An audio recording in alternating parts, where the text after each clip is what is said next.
Happy Thursday, everybody. Welcome to The Sweat. Adam Kaufman, Jessie, Coffield, and we're here to bring you the latest and greatest DFS sports betting advice. And if we can't do it, we'll at least be joined by a bunch of smart people who can. And for that, we are grateful. But for what sports, you may ask, we're covering NFL, NBA, NHL, even college football on tonight's show, but it is Thursday. So let's start with NFL. We got a trio of DraftKings contributors joining us. Jeff Ulrich, Reed Fowler, and Steve Buchanan are here. And it's chase or fade, boys. Let's see if you want a piece of any of these bets on DK Sportsbook for Thursday Night Football. It's just nice to have football back. I can't believe they make us wait a couple days to get back to that. It's Browns, 3-point favorites over the Steelers tonight. It's disrespect, really, for a Pittsburgh team that's won 4 straight and basically always beats Cleveland. So would you chase the Browns covering, Jeff? What do you think?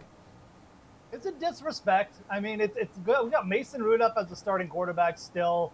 They probably should have lost to the Colts. I mean, look, they're squeaking by. They're winning some games, but like these are tight games. It's not like this is a dominant Steelers squad, and they still have Mike Tomlin as coach, who really just makes some questionable decisions, game management sometimes. I'm taking the Browns. I don't care. I talked myself into it.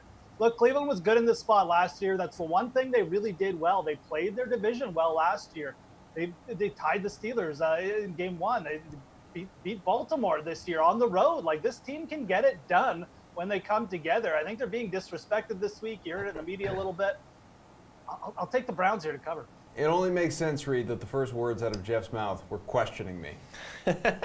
Well, he's disrespectful, though. He's sticking to his theme here, sticking to not liking you at all, Koff. But no, look, like the disrespect is what Baker's doing to his fans, telling them to be quiet when they're on offense. And sure, it's easier if you're on offense and you have to be quiet on third downs. But come on, Baker, at least they're cheering for you. I don't know why, but I'm on the opposite side of this. Like, I get that Cleveland push in that Buffalo game. We were talking about that line being questionable. This one is just as much. You know, I know Pittsburgh, they have Mason Rudolph in that backfield under center, and like they don't really have any skill players outside of James Conner, but that's the guy who I think is really going to shine in this game. And if you look at this matchup head to head, I mean, we see that Pittsburgh has done well. And just look at what they've done. They've covered in 6 of the last 7. And so I do like Pittsburgh in this. I know you're not going to have Roethlisberger. All the historical data coming into this against the spread is with Roethlisberger, but I like Mike Tomlin in this spot. Bukes? I mean, starting off the show with Jeff's take of taking the Browns is like, that's how you don't retain your viewers, because we know that we're just going to get some shoddy advice here. The Browns are absolutely terrible against this spread. They're 2-6-1 so far this season, 1-3-1 when they're favored. Yeah, that's a team I want to be putting my hard-earned money on, the Cleveland Browns. Look, the Steelers secondary has been quite good so far this season. They're a very tough team to run against. I know Nick Chubb has run against some very tough run defenses already, specifically the Patriots, but man, I don't see why the Browns are favored in this one. Like, I get that they looked okay last week, but come on. The Steelers are healthy again. They got their full arsenal of weapons. I will take the Steelers every single day that ends in Y. Like, there's no way I'm putting my money down on the Browns. Every day ends in Y, you guys. I'm pretty sure that's every day. Yeah. Good job, guys. You're on sharp today. Wow. We are smart. You're all right. on point. Pretty low point total in this one, just 41.5. Reed, would you chase the over? No. I really think this is going to be a run-first game, and it would be smart for both teams to deploy that strategy. Look, Pittsburgh is a strong defense. Steve alluded to it. They're really strong against the pass. They get to the quarterback quite a bit. And they've been defending the run, and they're one of these top defenses that we have to consider now with San Francisco and with New England. They've just been really good, especially with Minka Fitzpatrick. And if you just look at how this game should go, again on a Thursday night, it's going to be a lot of Nick Chubb, Kareem Hunt sprinkled in, and just a lot of James Conner. So I'm going to say under. Steve, you want to go with the under too? Yeah, 100% going the under in this game. These are two teams that just do not hit the over consistently. Cleveland's 4-5 so far this season. The Steelers 3-6. I think the Steelers can get some points in this game. I just don't see it coming from the Browns, which goes back to Jeff's horrible point to start the show that he wants to take the Browns in this spot. I think they're going to have a lot of struggle scoring in this game. You can't trust Baker Mayfield at all against a defense that, like I said, has been quite good. I don't think they get enough praise for how good they've been so far this season. So I don't see how they come up with 41.5 here. So I'm definitely going with the under. Jeff, 3 for 3 on the under? Look, I mean, I just can't even wait till like 10 or whenever this game finishes and the Browns have won by 7 points or something. But and I'm just gloating by myself and no one cares. But I don't think I could realistically take the over here. It's tempting. I mean, I do feel like the Browns are going to be able to put up points with either Odell Beckham or Jarvis Landry getting free.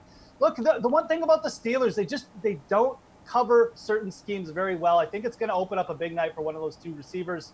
I just don't trust the Pittsburgh offense enough to get like a bunch of points here. James Conner's coming back off injury. He could get going, but I really feel like Cleveland is going to be up for this game. I'll take the under.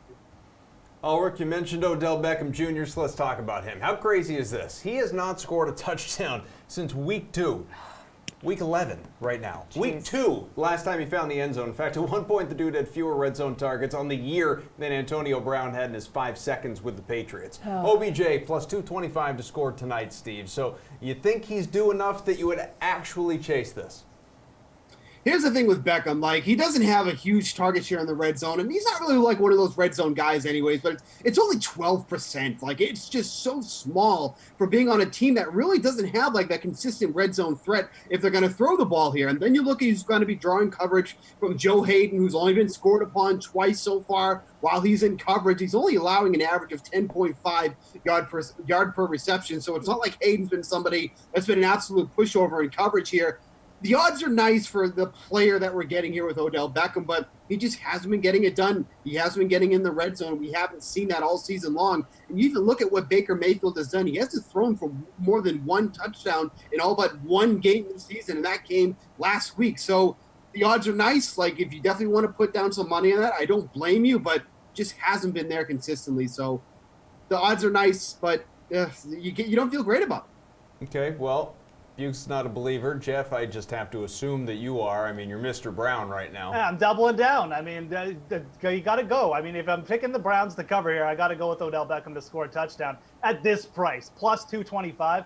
And he's a player who at the start of the year probably would have been like minus 110 or something to score a touchdown in most games, if not worse odds than that. So now we're getting plus 225. I get it. Like, I get it. Then Steve's right. The red zone percentage hasn't been what we thought it would be. It's just the overall targeting has been off. But he's still caught 5 or more passes in each of his last 4 games. It's not like he's not getting the ball in certain situations. He's just not quite doing what we thought he was going to do with it. I really do feel like eventually you're going to get the bust out. I love these odds personally. I just feel like Odell Beckham was such a playmaker. Whenever you're getting something like this, you can't let recency bias creep in. These are great odds for a touchdown. I'm all of those. Too good to pass up, Reed? I think so. To Steve's point, what I think he didn't mention too is the offensive line's got to give him time. If they're not targeting Odell Beckham in the red zone, which they did a lot. I mean, if you look at that game last week, they force-fed that ball a ton to Odell Beckham Jr. and in recent games, and it just hasn't come to fruition. They haven't got anything going, and that's what they need to do. But if you just look at this secondary, while it's been strong with Micah Fitzpatrick and they've created turnovers, they've still given up touchdowns over his 7 games, about 5, I believe. And if you just look at the past, the teams that have gone up against the Steelers, guys like Zach Pascal, Chester Rogers have scored, and when you just put Odell Beckham in that same category of talent, I think he reigns supreme over those guys. And those odds, like Jeff mentioned, are nice. So yeah, I'm with Jeff here. All right, guys, both Nick Chubb and James Conner's combined rushing and receiving yard totals are 95.5. Jeff, who would you chase hitting the over? James Conner is just coming back from that shoulder injury. Yeah, I mean, I guess I'll triple down with Browns here, but I like Nick Chubb. Look, and Nick Chubb to me is just a better back. First of all, he's also had success against some really strong rush defenses. I mean, it's not like he's putting up monster game after monster fantasy game, but he's producing. No one's really shut down Nick Chubb. It's just kind of the Browns have shut down themselves, or Nick Chubb is at a fumble in a bad spot too. But just as a pure, yardage play, I think Chubb has got to be the player. Obviously, Conner coming back off injury, a short week, and he's got Jalen Samuels to worry about. I know Kareem Hunt's there for Cleveland, but I really feel like if Chubb gets going, Cleveland will probably ride him. So I like the over here for Chubb. Reed, do you like the over for Chubb too? I'm going the other way. I'm going James Conner.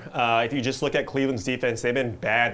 They've given up about 5 yards per carry to the opposing running backs, and that's one of the worst in the NFL. And just that defense hasn't been good. Olivier Vernon's not going to be in, so that helps Pittsburgh's backfield. And just with Nick Chubb, Kareem Hunt he just had a better game. He saw more targets than Nick Chubb, and that scares you for this number because it is pretty high. And so when you just look at the matchup, if you look at, and you just look at that backfield in Cleveland, there's too many question marks, especially against a strong Pittsburgh run D. I just like Connor going against a worse Cleveland run D, so I'm on the opposite side. Steve, tiebreaker, who are you going with?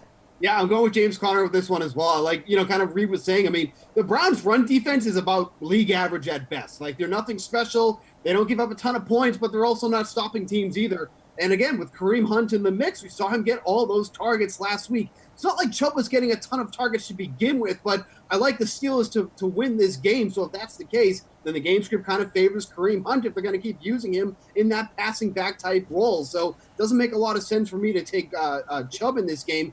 Look, depending on what side you like to win, that's what you really should be taking the over-under on. So if you think the Browns are going to win, like Jeff's the only person who does, then yeah, Chubb makes a lot of sense. If you feel like everybody else is, that the Steelers are going to win this, who are underdogs and a great bet to put on the money line, then Connor makes the most sense. So I'm going to be sticking with Connor.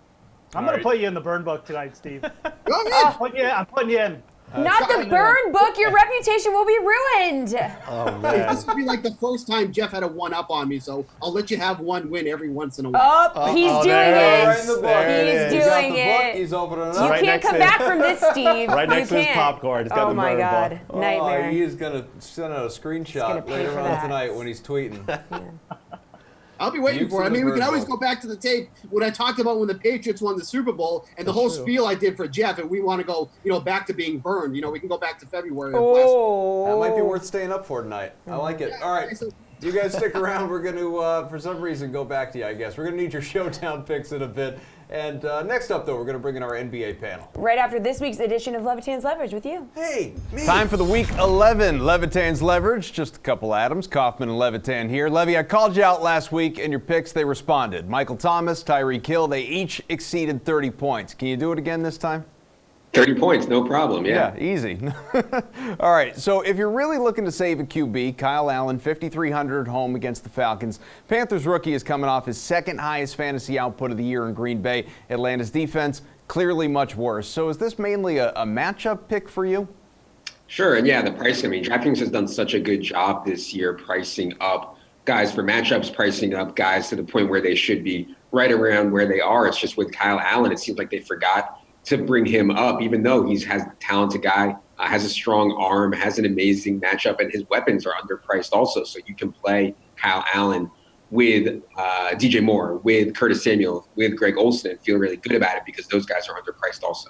If you like great matchups, easy to understand why you're high on Josh Jacobs. The Raiders running back home against the winless Bengals in that league worst run D. He's almost 7K, but also averaging about 22 DK points since week 5. No concern over the shoulder, though? Yeah, I think the shoulder's fine. I think the downside to Josh Jacobs is he doesn't really have much of a target projection, right? When they get into 2-minute drill, when they get into third down, they turn to Jalen Richard. The good thing is when you're home against the Bengals, you shouldn't be in too many trailing situations. You shouldn't be in too many third downs or 2-minute drill stuff. So I think that Josh Jacobs' touch projection is very secure here. He is one of the most likely players on the slate to score a touchdown, and he's only 6,900. One more, and that's receiver Terry McLaurin. Now, you like the rookies this week, clearly. That's 3 for 3. He's 5,600 for the Redskins. Scary Terry, consistently good. 4 catches, 6 targets. That's, he's reliable for those numbers. Now he's got the Jets, and that Washington offense, though, it's horrible. So are you able to get past that? Yeah, we had to throw one thinner one in here. I think one thing you can say about the Jets is that they're very good against the run, and they're really, really, really bad against the pass, and where they struggle is with speed at the perimeter corner position. And Terry McLaurin is one of the fastest guys we have in the NFL, and he went to college with Dwayne Haskins. Some people would call that the shower narrative, and yeah, I think Dwayne Haskins should have eyes for Terry McLaurin because it's a really good matchup and because he really has a ton of experience throwing it to Terry McLaurin. So if there was ever a spot for Haskins and McLaurin, I think this would be it. Some guy like members of the DFS Edge podcast, maybe? Maybe.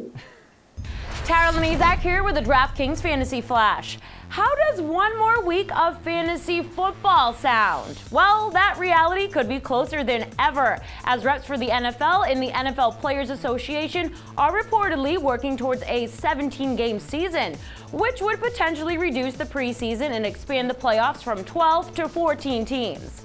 The Washington Post reported that team owners have shown a willingness to make concessions in order to get the NFLPA on board.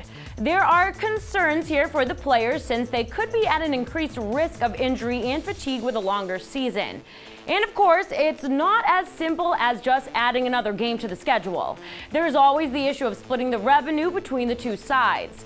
Richard Sherman threw some cold water on the idea Thursday morning as well, tweeting out, "We continue to have discussions, but we are nowhere near an agreement.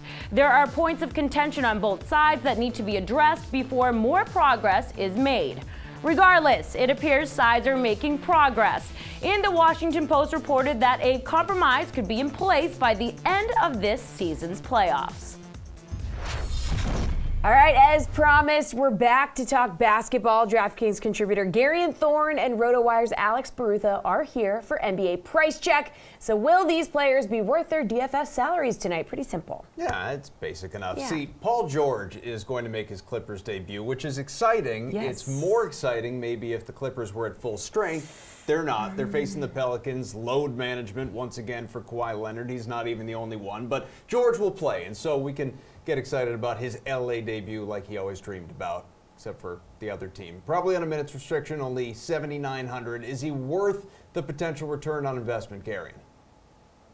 I don't know. I'm pretty scared about this one. And I think one of the things that generally makes New Orleans such an enticing DFS opponent is how many possessions they run per 48 minutes. They're one of the highest paced teams in the NBA. And their last 5 games specifically, they've been running over 108 possessions per 48, the second fastest pace in the NBA. That creates a ton of shot opportunities, a ton of rebound opportunities, a ton of assist opportunities, sure. But Paul George's game shape and just endurance level might not be at a level where he can keep up with this Pelicans team. It might create shorter stints. It might create that minutes cap you guys are talking about, and we haven't really gotten concrete word of yet. I just think it's 7,900. You go back to last season, he averaged about 1.36 DraftKings points per minute played. If we say he plays 30 minutes tonight at that rate, he gets to 40 DraftKings points. He just gets over 5x value, and that's basically with everything going right. I just feel like if you want a piece of this game, play Montrezl Harrell for $300 cheaper and just call it a day. All right, Alex. So Gary, obviously skeptical, and understandably so. How about yourself? I'm also skeptical. I mean, last season, we don't really have much of a sample size for George seeing fewer than 30 minutes a game. But when he did last season, he still averaged 21 points, 5 rebounds, 4 assists, just over a steal. So, he can play well in limited minutes. But we, like Gary alluded to, we don't know how many minutes he's going to play. It hasn't been reported yet. Is he going to play 15? Is he going to play 25? When he's coming off surgeries on both of his shoulders, that's hard to shoot the basketball if your shoulder's hurt. And so he could just be rusty. Maybe you throw him out there in a GPP, hoping the ownership is low and he might hit, but I don't really think it's worth playing him tonight. All right, guys, RJ Barrett has looked pretty good so far in his rookie season, 46 DK points in his last game against the Bulls. Alex, do you think he's going to be a good play tonight for 6,200 against Dallas? This is a fine price for him. I mean, he's had a couple duds this year, 3 games of fewer than 20 DraftKings points, but he's mostly been solid. I mean, he's had 2 games over 45 DraftKings points. So, the pace of this game is probably slower than you want it to be, but it's hard to complain about Barrett's price here when it's the 4th cheapest he's been all season. He's got a really high usage rate. I think the Knicks really want this win. After the Porzingis trade, the whole situation, the fans are really going to be behind the Knicks here. So maybe that plays into Barrett's favor. Overall, I think this is a solid price, and I wouldn't, if he falls into my lineup at this price, I'm not going to be too worried about it. Garion, does the price entice you? Yeah, I have a pretty similar feeling to Alex here. It's not that I'm overly enthused or terrified of using Barrett. I think he's just someone who in general is a GPP type of play. You never really know on what given night his shot is going to fall. Although I will say, even though he had kind of a stinker against Dallas when these two teams met up a week ago, Dallas is kind of the archetype of team that he should be successful against. Their interior defense has not been great so far this season. They've actually allowed opponents to shoot at a top 10 rate in the league in the restricted area so far this year. And that's great for Barrett because he takes 55% of his shots at the rim. He can't shoot. So he should do well here. He leads the Knicks in minutes played. He leads the Knicks in field goal attempts. He's got a high usage rate. I just think this is a fair price. Again, it's not like a screaming value, but he's definitely fair here. All right, well, a lot of agreement so far through a couple of questions. Let's see if we can change that here. Aaron Baines' price has nearly doubled since the start of the season because he's the toughest SOB in the game, and he's also producing as all of Australia can. Baines, 5,900 against the Hawks. You think he can continue that impressive start here and be worth that loot, Garion? I do, yeah. I think sometimes when we see these players that have just the crazy minutes rises and big role changes, you know, you tend to catch them towards the end of these runs where their price point is caught up, and that makes things a little worrisome.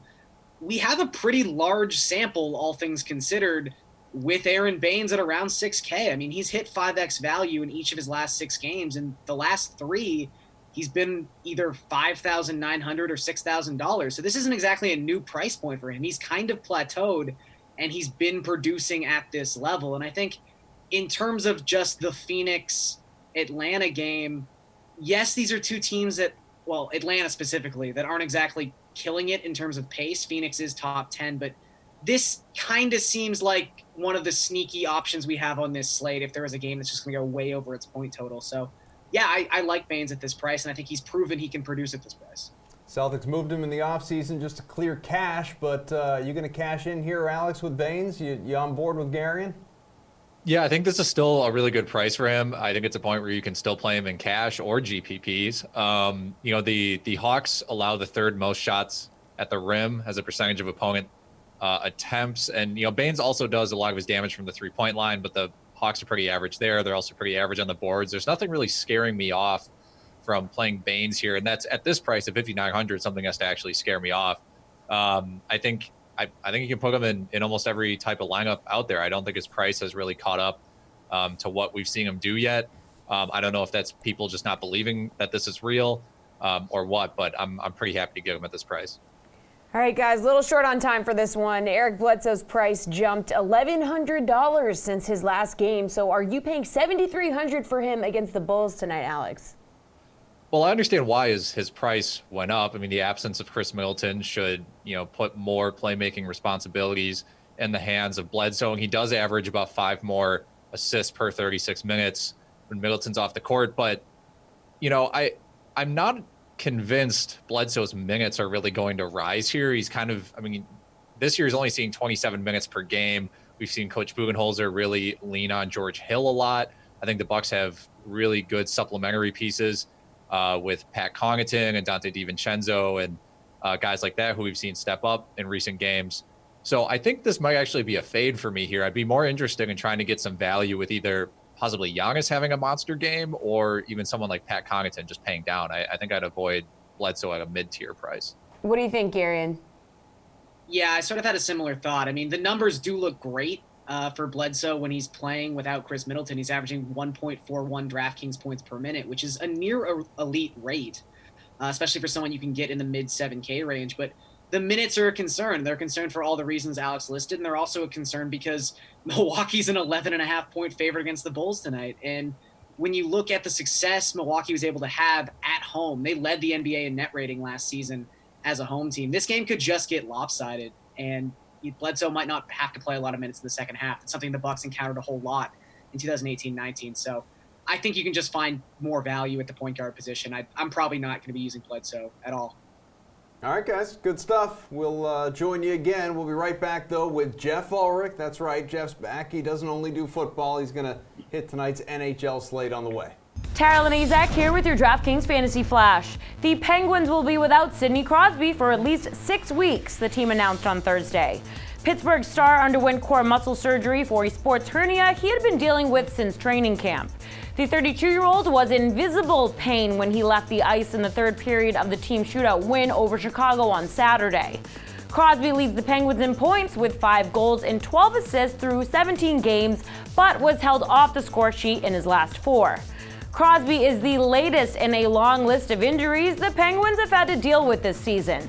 Currently, they are without Chris Letang and Patrick Hornqvist, while Evgeny Malkin and others have missed multiple games early in the season. Without Crosby on Tuesday night, Jared McCann stepped into a larger role, registering a goal and 2 shots in the Penguins' overtime loss to the Rangers. He obviously won't be a replacement for one of the league's best players, but the 23-year-old is on a 4-game point streak and will be playing big minutes with Sid sidelined. Crosby should return sometime around December 26th, meaning he would miss 18 games. Pittsburgh will try to stay afloat in the division until then. Time to talk some good old-fashioned hockey, and who better to do it with than our resident Canadian, DraftKings contributor Jeff Ulrich. He is Canadian. Good to know I'm still the resident Canadian. Yeah, we don't have any others. Well, so. we have Pat Mayo. Yeah, but what about Garion? God, you guys are. Oh my God! I Poor completely Garion, forgot that Garion was Canadian. Maybe we go back to Gary and let's just get rid of Jeff. I'll Oh wait. my God! Wow, sorry, Garion. Forgot you lived in Canada. Well, if he's still listening, he'll call us out later. In the meantime, over under, Jeff, we need to tell you it's okay. It's fine. Oh, God. We need to tell you some of these dudes, see if they're going to go over or under their season fantasy point averages tonight. Very easy. We do have a lot of Canadians. Alexander Barkov, not Canadian, averaging 12 fantasy points. He has exceeded that total in his last 6. Will he do it again versus the Jets? This is a really good spot for the Panthers forwards against the Jets. And the Jets have the third worst power play in the league coming into this game. They're not that great defensively. They've been a little bit better since the start of the year. But Panthers forwards, especially their first line, they play a ton of minutes. I mean, all 3 of their first liners average over 3 minutes on the power play, including Barkov, who basically is always one of the league leaders in forwards among ice time. I really do feel like this line is in for a big night. Definitely a good stacking target, but Barkov on his own is good. Huberdeau, between Barkov and Huberdeau, it's really close. I might actually lean Huberdeau. He's getting a few more shots on net, but both these guys are in position for a big night. I'd go over here. Well, Evander Kane's got 4 goals in his last 4 games. Does he go over or under his average of 16 fantasy points tonight against the Ducks? Yeah, I mean, Kane's a little bit more of a boomer bust prospect. It's still a really good situation. The Sharks have won 4 games in a row, and they're taking on the Ducks, who've lost 4 games in a row. And the Ducks have allowed 4 more goals in each of those games. So, look, Anaheim had a good start to the year. They're obviously riding some hot goaltending, though. This is not a good team. It's a fantastic spot for Kane. It's just he's a bit more of a pure shooter. Either he's going to score and he's going to get over this, or he's probably not. The one thing about Kane is he's 4th in shots per game in the entire league. So I definitely lean over here. I think the Sharks' power play is probably going to get off here. They've been improving lately. So, again, another over for me. Another guy with a whole lot of points, Drew Doughty, averaging 12 fantasy points. He failed to reach that mark his last few tries, though. So do you like this spot for the D-man to break out opposite Detroit? I'm going to lean under here. I know it's a pretty good spot, but Detroit's coming in with a little bit of momentum, which sounds silly to say because they've been so bad, but they have won a few games. They won an OT. And the thing is, LA is terrible. I mean, LA is probably worse than Detroit overall as a team. And I kind of like the Red Wings in the spot, especially loading up on their players tonight. So I'm going to lean under here for Doughty. The Kings' power play is just so inefficient. I know Doughty plays a lot. He gets good block shot volume, and he gets good shots on goal volume. It's not necessarily a bad target, but if I really had to pick here, I'd probably lean the under just because I really feel like Detroit's going to win this game. All right, Alexander Georgiev could be a good cheap option at goalie tonight. He's 6,200 when he faces the Lightning, who haven't been the offensive juggernauts they usually are so far this year. So do you think he can go over his average of 14 DK points? I'm going to lean under here in this one. And I understand why people might lean to Georgiev in GPPs here. He's so cheap. He's going up against the Tampa Bay Lightning team, who they get a lot of shots on net, and his team allows a lot of shots. But at the same time, that can work to your disadvantage too. I mean, talking about the Tampa Bay Lightning here, they still have one of the better power plays in the league. They're still top 10 in goals scored per game. This is just a little bit too much of a reach for me. I know he did actually beat the Tampa Bay Lightning a couple games ago. He's a solid goalie, but you got guys like Steven Stamkos is coming in. He's looking for 2 goals from his 400th on his career, and I just feel like this is a pretty good spot for the Tampa Bay Lightning offense to get off, and I don't really want to take a shot here with Georgia. If I was going to take a shot with the cheap goalie, I'd actually go up to to Jonathan Bernier tonight. Like I said, I like the Red Wings. Got a weak matchup against the Kings. We actually get a lot of shots on net. So I go Bernier over Georgiev. All right, Jeff, we appreciate it. You're free for now, for at least a little bit anyway. We're going to talk college football with Ben Rasa in a couple minutes. We're basically halfway home. Yeah, right after a college football preview, courtesy of our friends at Wrangler. What's going on, people? I am Brendan Glasheen alongside DraftKings contributor Julian Edlow. We are here to get you ready for college football Saturday, presented by Wrangler. Jules, we've got 9 games to choose from. 9 of them. 9 for this Wrangler contest. It's going to start for us in Ann Arbor. Number 14, Michigan, taking on its arch rival in the Big Ten, Michigan State. Big Blues the favorite, coming off that big win over Maryland. How do the Wolverines fare against the Spartans, a team that's lost 4 in a row? So I like the spot for Michigan a lot at home to win this game, but I think that the perception is that Michigan can blow out Michigan State here, and that just isn't going to happen in a rivalry game like this. No matter what the teams are ranked, no matter what the win-loss columns say, these two teams generally play very close games. So while I do think Michigan can prevail here, they're definitely the more talented team. A defensive-minded Michigan State team can always come into this matchup and make it an exciting game. In the SEC, number 5 Georgia has rallied since losing to South Carolina in overtime a few weeks ago. Bulldogs now host number 13 Auburn, who just topped Ole Miss. Where are you leaning here? Yeah, really disappointing loss at this point for Georgia. Had they prevailed there, they would probably be sitting undefeated in the college football playoff. But now this is a chance for them to get a huge ranked win the week after Alabama and Penn State lose. Huge opportunity for them to potentially jump into the top 4 at some point. All right, and finally in the ACC, Clemson surely looked highly motivated against NC State over the weekend. Last week, the 3rd-ranked Tigers left out of the committee's top 4 for the college football playoff. They get Wake Forest at home now. Clemson by a million, maybe? Yeah, not much else to say here on that narrative. They came out, slighted out of that first college football poll and just absolutely dominated NC State. I expect more of the same against Wake. So sorry to Wake Forest, but Clemson's just going to keep throttling teams and go undefeated this season. All right, I am Brendan Glasheen. He is DraftKings contributor Julian Edlow. That is a look at some of Saturday's top college football matchups presented by Wrangler.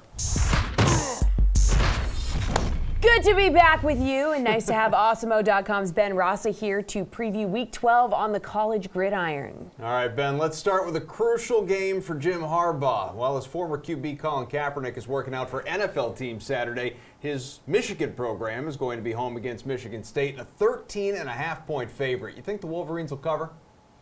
I do. They're coming off a bye. They salvaged it after Penn State, beat Notre Dame badly. And this is a Michigan State team. I can't believe they're this bad. They're up 28-3 last week against Illinois. Somehow lost that game.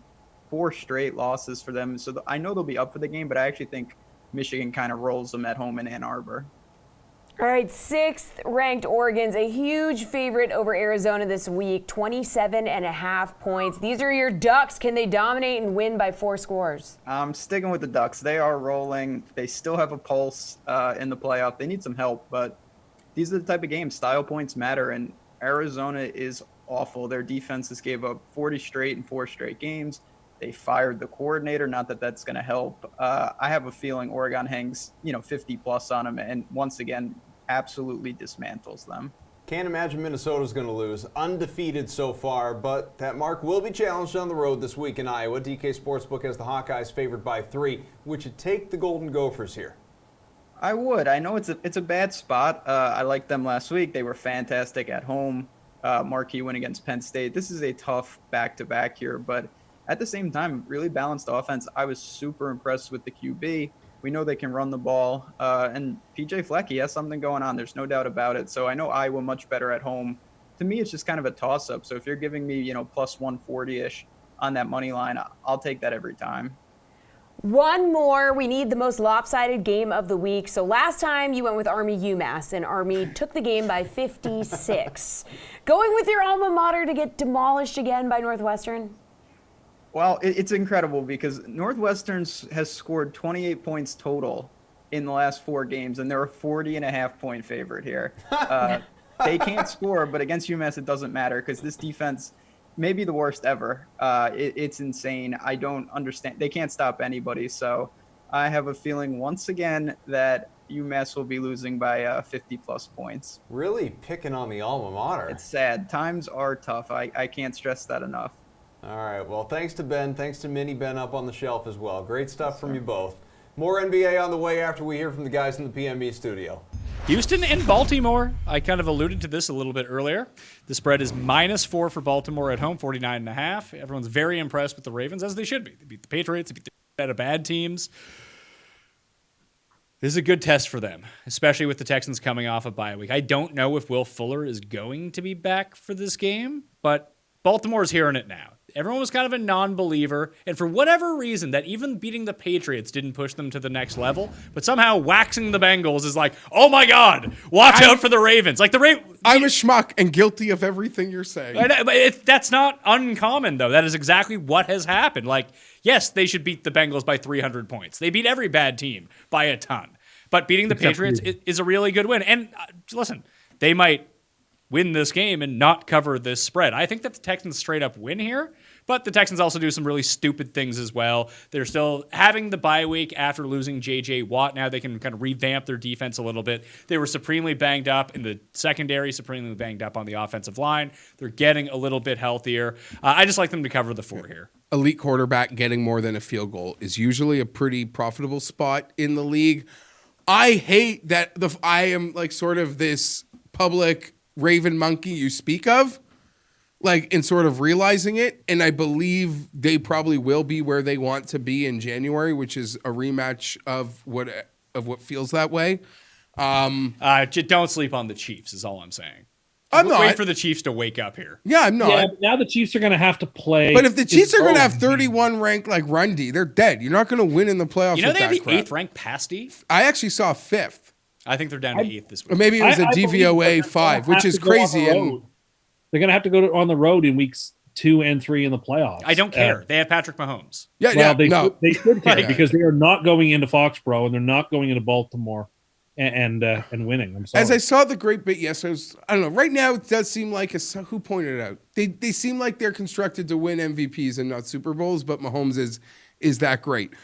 This game, though, as I was saying, as much as I now realize Baltimore is everything, and I am the idiot that wanted to take away credit after the Patriot game, but by what happens versus the Bengals, like I'm putting more stock into, which is weird, but we have our own Ravens subtext, which tells me no. The sign that they're actually really good is when they're beating the crap out of these teams, because anyone that bets this league week in, week out, Pat knows, teams that are favored by double digits, they might win a lot, but the games aren't stress-free. The Ravens have a way of making those stress-free.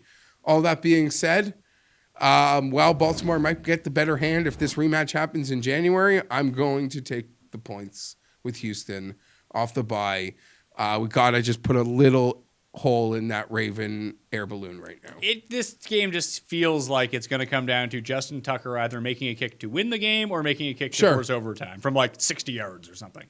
And I'll be cheering for him to make it to win the game because it means we'll cover instead of it going to overtime and Lamar running the Michael Vick 60-yard touchdown. I believe that's referred to as the Vince Young. Yeah. Vince Young had the best one ever. Fair enough. Against the Texans, too. Tim, who are you taking here? Texans, and we're going to tease the Texans up.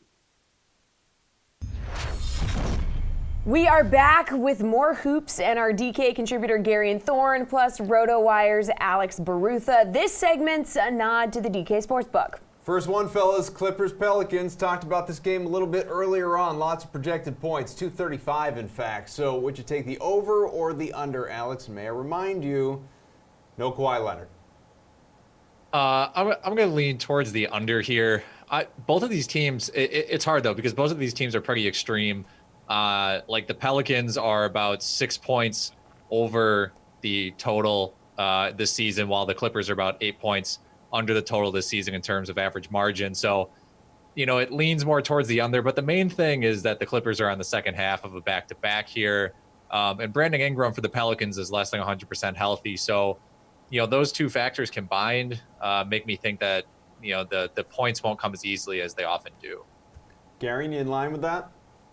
Yeah, some of the recent trends back that up too. Like Alex alluded to, the Clippers are 7-1 to the under their past 8 games, and actually the Pelicans are 4-1 to the under their past 5 games. And I do think a big part of that at least recently, has been Brandon Ingram, being less than 100%. We just got word that he will officially not play tonight. And while that could be looked at as, oh, his scoring's not going to be there, that will help the Pelicans not reach this number. Another thing to consider, the Pelicans' opponent defensive rating drops by about 12 points. Or excuse me, their offensive rating drops by about 12 points when Ingram is off the court. They are a much better defensive team when Brandon Ingram is not out there, when opponents are scoring about 120 points per 100 possessions. So I think there's a lot of reasons this goes to the under. Bucks are the biggest favorites on the night. They're hosting the Bulls, 11.5. Ugh, football, basketball, what are we talking about? Who would you pick to cover here, Garion? I probably showed my hand a little bit last segment. I just think the Bucks roll here. The Bulls have been pretty bad against the spread recently against teams above 500. They're 1-6 ATS. Their last 7 games they've had to play against quote unquote good teams. So that's pretty concerning. And then, look, I know the Bucks haven't exactly lived up to maybe the expectations they set up for themselves, whether that's Brogdon, whether that's Middleton being a little bit banged up and obviously being out for the next month or so. Part of this has just been weird scheduling, too. This is only the 4th time they've gotten to play at home all season. So they're 5-5 ATS, but that's a lot of road games. And like I said, the best net rating of any team in basketball in Milwaukee last season. I think that plays out here tonight, and they win pretty handily. Alex, Bulls, Bucks, Bills, where are you going? What are the B teams? How do you feel? Right. I think I'm actually leaning towards the Bulls covering this. On one hand, I do think the Bucks will be better than people think, even without Middleton. It's more about the number here. It's really hard for me to trust double-digit favorites. There's too much potential for some weird backdoor cover. I also think the Bulls will positively regress shooting the ball sooner than later. It's just not sustainable for their top 3 guys in field goal attempts, which is Levine, Markkanen, and Kobe White, to continue shooting 43%, 37%, and 39% from the field. That's going to go up at some point. I'll pick the Bulls to cover, but it's really more about the number itself than, I guess, the 2 teams necessarily.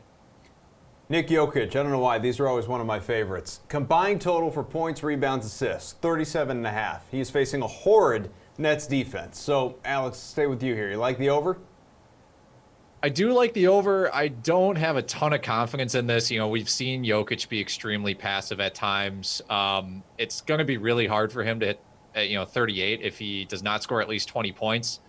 He has looked for his shot more recently. He's averaging 21 field goal attempts over the past 3 games. He's also he's catching a lot of flack from, not only people in general on Twitter, but Nuggets beat writers for his lack of aggressiveness and the shape that he's in. So, maybe there'll be a little extra motivation there for him to come out and have a good game, like you said, against a team that just really isn't playing that well right now. Well, we also saw that picture that was making the rounds on social media a couple weeks back. Dude's an animal, Garion. Look, I got to support my hefty boys, so I'm going to say he hits this number. The Nets obviously are a massive part of this. Their defense has just been atrocious this season. They play at a really high pace. They've been giving up the 2nd most points per game to opponents so far this season, up over 120. So you'd have to think, like Alex, the biggest concern I have here is, can Jokic score enough where the secondary stats can get him there? I think this is pretty much the ideal setting. And I do want to buy into what we've seen the past 3 games, even the past 4 games. I mean, he's had his 3 highest field goal attempt outputs the last 3 times he's taken the court, up at 21 per game, like Alex had mentioned. And he's hit at a 30% usage rate or higher 3 of his past 4 games. So I think he has taken some of this to heart and really wants to show at least whatever version of Nikola Jokic trying looks like, that he's actually out there giving it his all. So I think he's going to have a pretty voluminous night tonight. Well, guys, turns out Trae Young is pretty good at basketball, and he likes to show off his range too. 8 for 13 from 3 last game. DK Sportsbook has his made threes total at 3.5 tonight against the Suns. So would you pick the over, considering you can get plus 125 odds on it, Garion? I would, yeah. And I think the odds do kind of swing it for me, because these are tough ones. It's really about whether or not Trae Young is, he gets hot. And yes, the Suns have been pretty good at deterring opponent 3-point attempts so far this season. They're allowing the 3rd fewest 3-point attempts per game from their opponents. So that's all well and good. But I do think at the end of the day, offensive inclination beats defensive schemes. And Trae Young wants to shoot threes. 45% of his shots this season have been from beyond the arc. He makes 40% of those. Really basic numbers, he takes 9.1 threes per game. So he just has to make 4 of those. I think he can do it. Do you think he can do it, Alex? Yeah, the volume stats for Trae Young are really just out of control recently. He's played 40 minutes at least in each of the past 3 Hawks games. And the plus odds on 3.5 is nice. We have to remember Kevin Huerter is also out tonight. Without John Collins or Kevin Huerter on the court, Trae Young launches 12.1 threes per 36 minutes, and he's playing more than 36 minutes. So even though, like Gary said, the Suns do tend to limit 3-pointers, he's just his volume in terms of how much he's on the court and how many threes he shoots. It just makes me want to take the over here.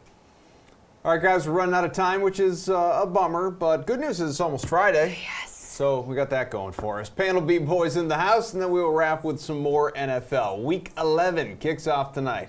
The first thing that jumped out as me is that still giving a lot of love to a Browns team that really didn't look that great against Buffalo. So for me, the value is still in the Steelers at plus money. I would much rather take that than laying down money on 148 for the Browns, because even though the game ended as it did against the Bills, it wasn't a convincing win. Sure.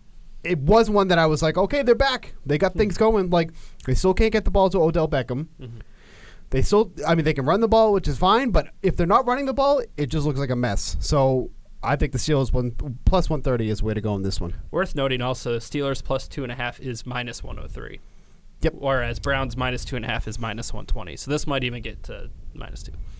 Yeah, I mean, Pittsburgh is 5-1-1 against the spread in their last 7 games. This is a pretty decent team against the spread this season.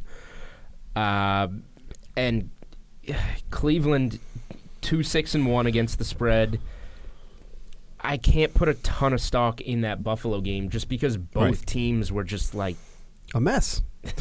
It was a mess, but the Browns had all those chances at the goal line. The Bills had their own chances. Like, I will note, after getting chastised for it, you guys are saying Bills and talking about the Bills way more than I am. True. We didn't talk the slates about that. Okay, though. The most recent opponent of the Browns played terribly in the last game.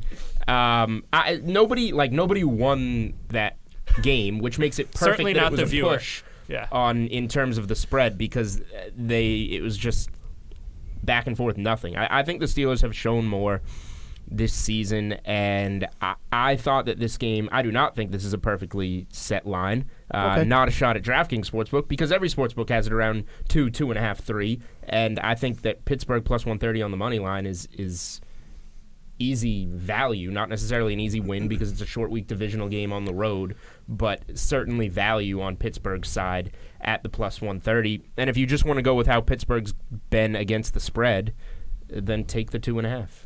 I like the over. I think it's low enough. I think you really talk low. about how bad that game was last week between Cleveland and some other team.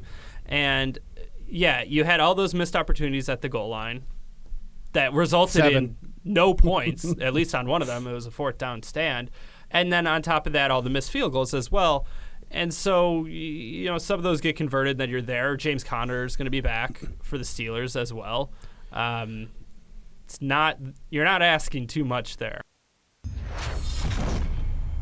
Last segment of the show before I go home and binge Grey's Anatomy. Can't wait. I'm a doctor. DraftKings contributors Jeff Ulrich, Reed Fowler, and Steve Buchanan are here to look at tonight's Steelers-Browns game. Yeah, I mean, if anybody needs a doctor, I'm a doctor. Plays one on internet TV. Let's analyze this one, guys. Showdown contest. Kareem Hunt did pretty well. His first game of the year, 14 DK points. He's only 5,800 tonight. So do you plan to play him, Bukes?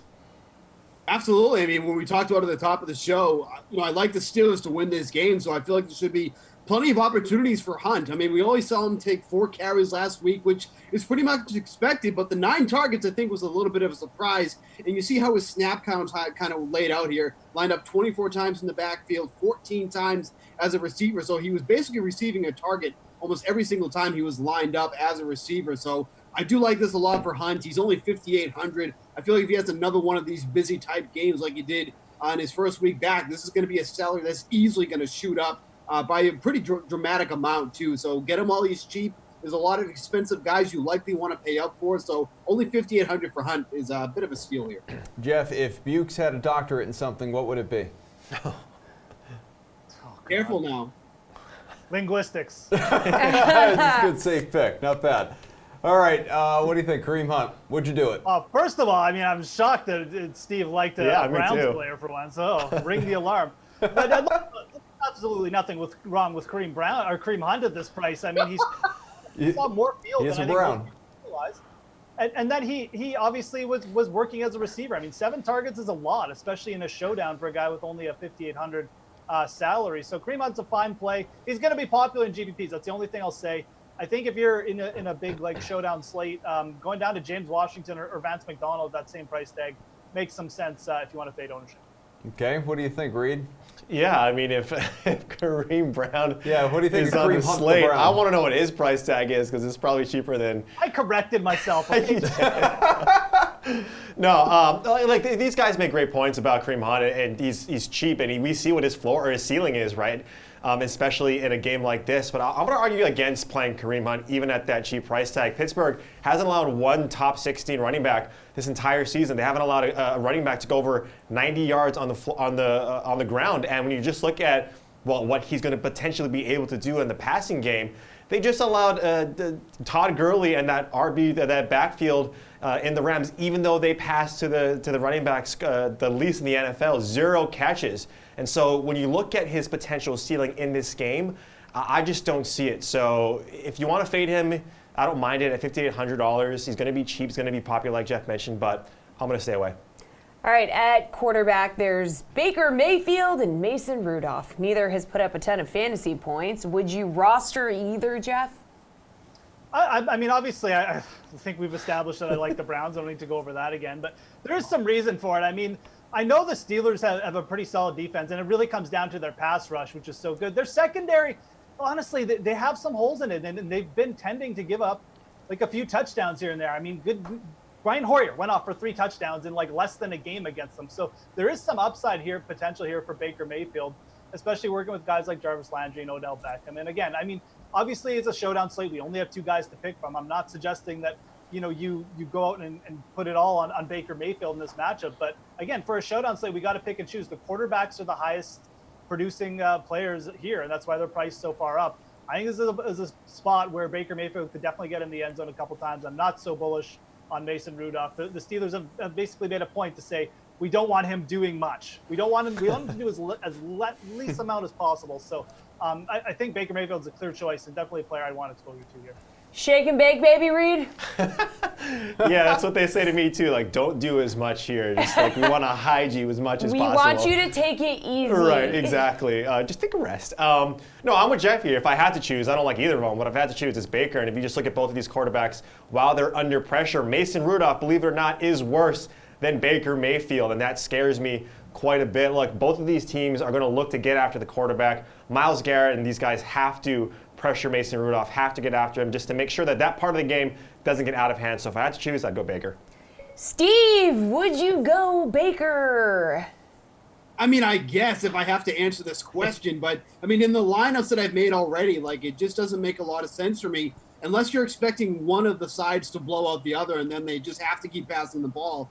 I guess Baker is the answer here, but this is someone who hasn't thrown for more than 2 touchdowns more than one time this season. Like I said earlier in the show, it was last week. So the Steelers secondary is what really kind of bugs me here because they've been pretty solid. And again, like I said earlier, like it's not being talked about enough. Like they're not one that really allows a ton of fantasy points again. So really not crazy about either one here. Like I'd much rather pay up for the receivers. That's where the points are going to come from. Neither of these quarterbacks are going to be using their legs to run or try to gain ground. So kind of limits the upside on both of them here. But, gun to my head, I guess it'll be Baker. But, the Browns are still going to lose. So that's that. It's a jarring reminder of just how bad Baker Mayfield has been this year. Pitt has not had any reliable receivers. I'm not really sure Cleveland has either. But nevertheless, are there any that you would trust tonight, Reed, on that Steelers side? Again, if we have to answer this question, I'm going to say... You do? Yeah, I have to. It's going to be Deontay Johnson And look, James Washington, he's been getting targeted quite a bit. We see that connection that he's had with his college quarterback. But if you just look at the matchups and who Deontay Johnson's going to get, it's probably going to be Greedy Williams. He's the rookie. He's not as tested as Denzel Ward, who James Washington is going to get. And that really scares me. In terms of, if we talk about this Cleveland secondary, they haven't been as bad now with both of these guys healthy. They both give up about a 75 to 80 passer rating when targeted, which is, again, pretty good when you talk about this matchup. So if I had to choose, I'd pay up a little bit more for Deontay Johnson on Pittsburgh. What do you think, Bukes? Would you pay up? This is so easy for me. It's definitely going to be Juju Smith-Schuster. I absolutely love his matchup against T.J. Carey in coverage. You just go by all the cornerbacks that are active and injuries aside. Carey's given up the 5th most yards after catch so far in the league, averaging 12.5 yards per reception. Already scored upon 3 times this season. I know that he's been quiet this season talking about Smith-Schuster, but this is one of those quiet games that he can all of a sudden just bust out and everyone's like, oh, crap, this is the game that we've been kind of waiting for him too. So I think it's 100% Juju. He's in 100% of my lineups here. I think this is going to be a really good game for him. Jeff, this is probably about where you tell me to screw and pick a Brown. Close, actually. I mean, I think if I was going to go with one of the 3 Steelers wide receivers, it would probably be Juju as well if I could fit him in. But I go down to tight end and go with Vance McDonald. I mean, the Cleveland Browns have allowed 5 touchdowns to the tight end position. They've kind of had a bit of that like Greg Williams hangover where they just still haven't really guarded against the tight end that well. It's probably, the slot where Juju plays and in that area is probably their biggest slot. I mean, Mason Rudolph and Vance McDonald had a bit of a connection. Vance McDonald's got 7 red zone targets, the second most on the team for the Steelers. So if he gets into the end zone here, we're looking at a low-scoring game. Definitely could pay off. I kind of like Vance McDonald. Okay, but who's your captain, Steve, and why? Yeah, I mean, it's still going to be James Conner for me. Like we were talking about how, I like the Steelers in this spot here. So if you do like the Steelers, James Conner makes a lot of sense because he can get those catches out of the backfield. And especially if they're going to be ahead here, they're just going to ground and pound with him against a very susceptible Browns run defense. So I think you can pay up here. There's ways that you can pay down to kind of save some of the salary. If Ricky Seals-Jones is active, like that's one you can go to. Demetrius Harris is another one. If Seals-Jones is out of this game, even taking some of the defenses, which we'll talk about in a second here. But there is definitely ways to get James Conner in the captain spot and still make a lineup that makes sense.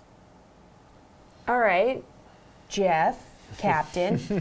I'm going to go with Odell Beckham. I just feel like the Steelers are going to be so focused on stopping these 2 running backs. And again, it really comes down to Cleveland's O-line, which was better last week.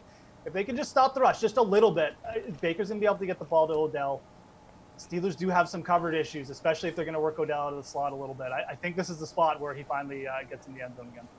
Read your captain, please. Yeah, I'm with Steve here with James Conner. We already kind of talked about what the Cleveland Browns give up on the ground, but look at what they give up through the air as well. They give up close to 7 yards per target. And the Steelers, they target their running backs about 8 to 9 targets per game. You like that with James Conner for that ceiling game. I agree with Steve here. I think the Steelers are going to win, so it's got to be their best player on the team. Okay, given the low projected point total, and it is low, I mean right around 40 points, would you play either of the defense and special teams, the DSTs, or both? What do you think here, Jeff? I mean, these are 2 teams who are top 10 in adjusted sack rate, like as far as their defensive lines go. So, I mean, definitely playing both is in play. Obviously, I think all 3 of us like the over. So it's definitely a night where you could fade one or both of the quarterbacks, go with a double defense of stack, something like that. Play a bunch of running backs. Again, if I was leaning it, I feel like the worst quarterback is Mason Rudolph. You've got James Conner coming in a little bit banged up. You might have to, if he gets in a situation where you have to pass a bit, I mean, it's a really good spot for the Cleveland defense. They're also going to be lower owned, so my answer is Cleveland. Okay, it's going to sound crazy.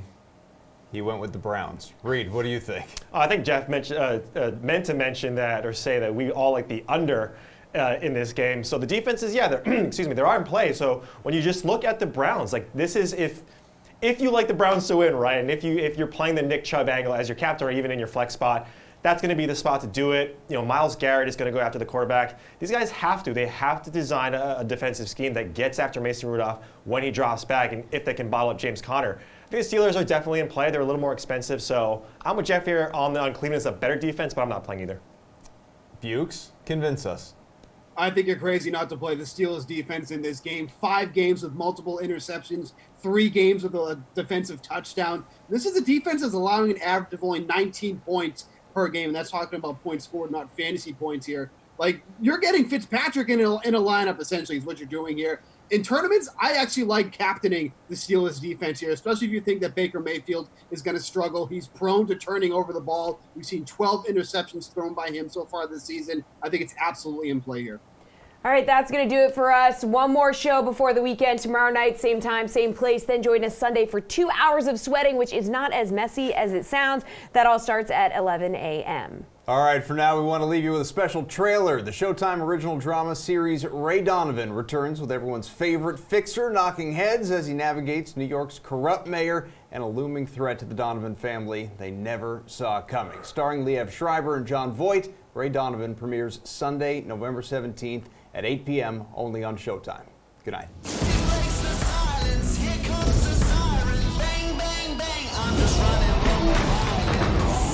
We were a good team today, Donovan and Sonny.